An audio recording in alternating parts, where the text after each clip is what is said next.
He grew up in privilege and he had it all, but he even became a Hollywood producer, and then it all came crashing down. I'm talking about the life story of Dr. Carter Stout that he has memorialized in a book called Lost in Ghost Town, a memoir of addiction, redemption, and hope in unlikely places. That's an awful lot of stuff there in that book, Dr. Carter. Nice to have you with us. It is. Thanks so much for having me this morning. So let's talk a little bit about the title, because Ghost Town may not be familiar to everyone, but where is it?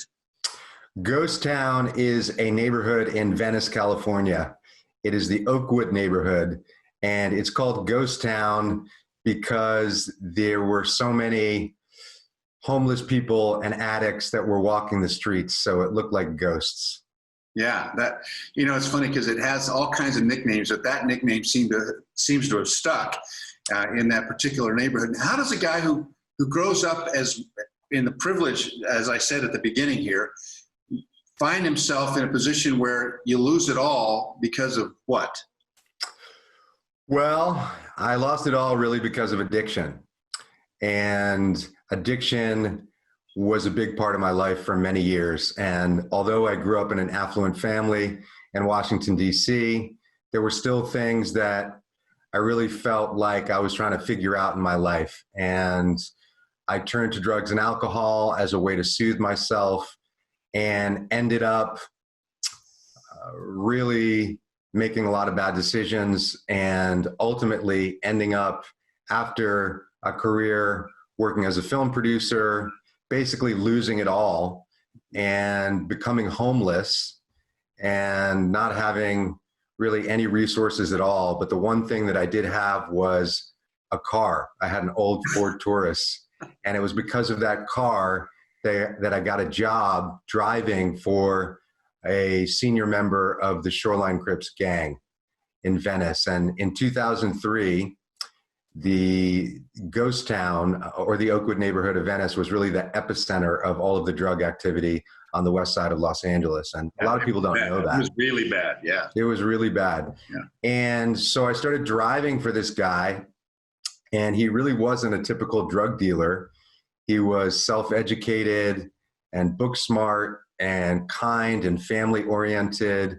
And it's really because of the friendship that we forged, the two of us, and the love that his grandmother bestowed upon me, because his grandmother lived in Venice as well. Mm-hmm. And they took me in, and they almost, even though we were involved in some nefarious activities, he really nursed me back to health and made me believe in myself again. And that's really ultimately how I found the courage to get sober. Hope in unlikely places. That's a perfect description of that, just what you just said. Yeah. And so did you have an aha moment? Did you just suddenly say, you know what, I'm better than this? Well, it was a combination of things. Things were getting pretty scary in Venice. I was involved with some people that were pretty dangerous.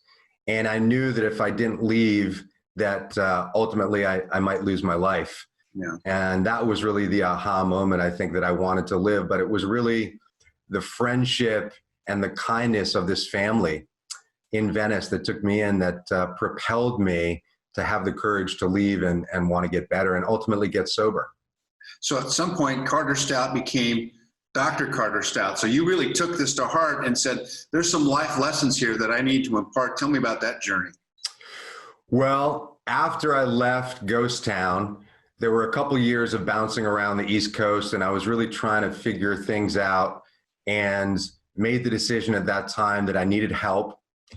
And I went into treatment for a few years, for about 5 months. Mm-hmm. And when I got out of treatment, I decided that Los Angeles wasn't a safe place for me. And so I was going to stay in New Mexico where I was, and I decided to apply to graduate school.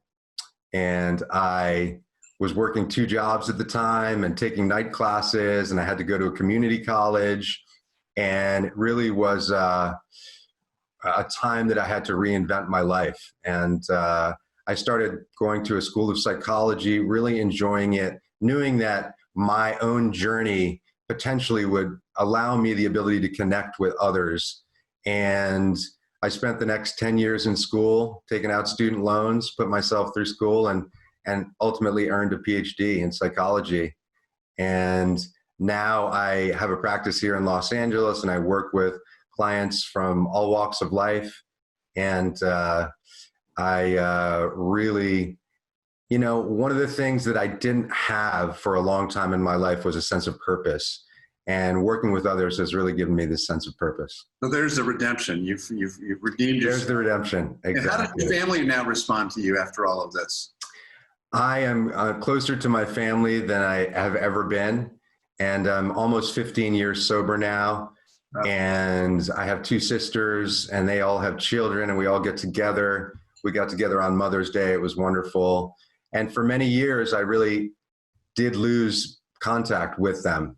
They cut me off and really didn't want to have anything to do with me. And so that was one of the really beautiful things about getting sober. It took a while to earn that trust back, but in the end, they came back into the fold, and now we have beautiful relationships. Well, the book is an interesting journey through your life, some unexpected twists and turns in there, some real surprises, and the fact that you survived all that is really absolute miracle. It's called Lost in Ghost Town, a memoir of addiction, redemption, and hope in unlikely places. Dr. Carter Stout, thanks so much for being with us on our show today. I wish you the very best and continued success. Thanks for having me. It was really a pleasure talking to you.